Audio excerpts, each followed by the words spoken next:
ناظرین بریک کے بعد ایک دفعہ پھر آپ کو خوش آمدید کہتے ہیں اس پروگرام میں، اور اب بات کریں گے نواز شریف صاحب کے اس ریسنٹ بیان کی جو انہوں نے دیا ایک نجی ٹیلی ویژن چینل کو انٹرویو دیتے ہوئے۔ سیٹھی صاحب سن لیں نواز شریف صاحب نے کیا کہا ہے۔ ہاں کیوں نہیں، نواز شریف صاحب نے کیا کہا ہے جی، سنتے ہیں سب سے پہلے۔ الیکشنز کے اگلے ہی روز جب ان کی گورنمنٹ بننے جا رہی تھی اور ہم سب ساتھ تھے، کہتے کہ جناب میرے پاس قوم کی امانت ہے، میں نے کمیشنز کے ذریعے سے، کک بیکس کے ذریعے سے، ان کانٹریکٹس میں، ٹھیکوں میں اتنا پیسہ میں نے حاصل کیا ہے، تو میں قوم کو کسی دھوکے میں نہیں رکھنا چاہتا، میرا ضمیر مجھے اس بات کی اب اجازت نہیں دیتا۔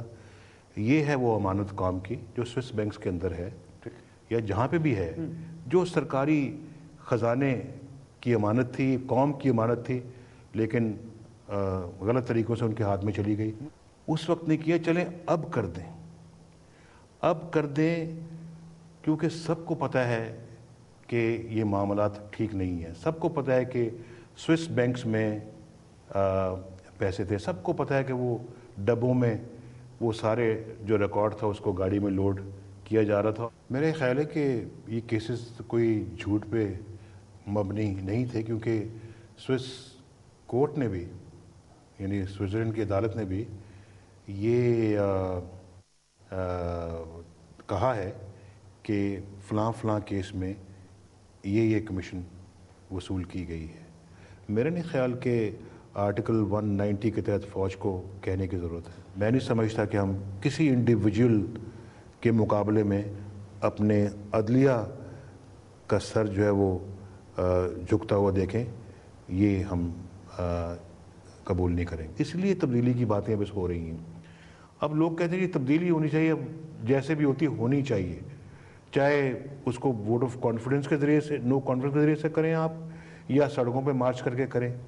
اور کئی تو افسوسناک بات یہ ہے کہ کئی چینلز پہ تو ڈکٹیٹرشپ کی یا مارشل لاء کی بات بھی ہوتی ہے۔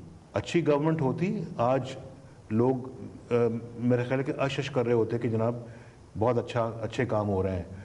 تو یہ جمہوریت کو نہ بلیم کریں آپ، ان کو بلیم کریں جو جمہوریت کو بھی بدنام کر رہے ہیں اپنی ایک پور گورننس کی وجہ سے، اپنے کرپشن سکینڈلز کی وجہ سے یہ جمہوریت کو بھی داغدار کر رہے ہیں۔ اگر وہ تبدیلی نہیں کرتے تو پھر تبدیلی تو آئے گی، ان کی گورنمنٹ کے باہر سے کہیں سے تبدیلی آئے گی۔ پھر ناظرین جب یہ کلپ چل رہے تھے تو سیٹھی صاحب کنٹینیوسلی مسکرا رہے تھے اور ابھی مسکرا رہے ہیں۔ سیٹھی صاحب کیا وہ نواز شریف صاحب نے تو بڑی سیریس باتیں کی، انہوں نے کہا پیسہ واپس کر دیں، قوم کا ساروں کو پتہ ہے سوئس بینک میں پیسے تھے، اور وہ کہتے ہیں کک بیکس وغیرہ لی، کہتے ہیں کیسز بھی صحیح تھے۔ اچھا، first time on record he is owning up to it کہ کیسز ٹھیک تھے۔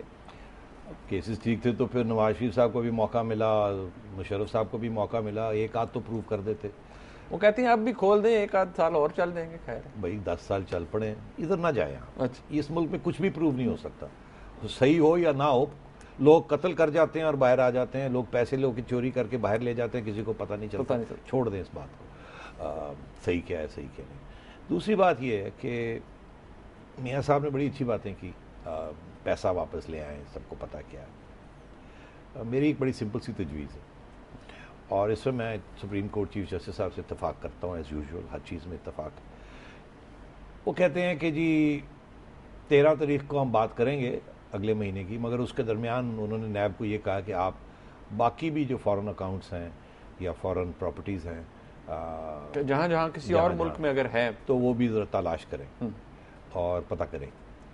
انہوں نے یہ نہیں کہا کہ یہ صرف زرداری صاحب کی پراپرٹیز یا بے نظیر بھٹو صاحبہ کی یا بھٹو فیملی کی پراپرٹیز تک محدود ہے یہ حکم، یا اس میں مسلم لیگ نون والوں کی بھی بات کی جا سکتی ہے، مسلم لیگ کیو والوں کی بات کی جا سکتی ہے، اور ہمارے جنرلز، ریٹائرڈ جنرلز اور سرونگ جنرلز کی بھی بات کی جا سکتی ہے کہ نہیں۔ بالکل ٹھیک۔ میں سمجھتا ہوں کہ اگر supreme court across the board یہ آرڈر دے دے کہ 10 ٹاپ فارمر جنرلز چیک کیا جائے کہ ان کے کسی کے باہر فارن اکاؤنٹس کتنے ہیں اور پراپرٹیز کتنی ہیں، سارے ایسٹس کی لسٹ، سب ٹاپ 4-10 بیوروکریٹس لے لیں، ان کی بھی آ جائے، ان کی بھی آ جائیں، جن کے بارے میں اسی قسم کی شک شبہات ہیں، جرنلسٹ بھی آ جائیں،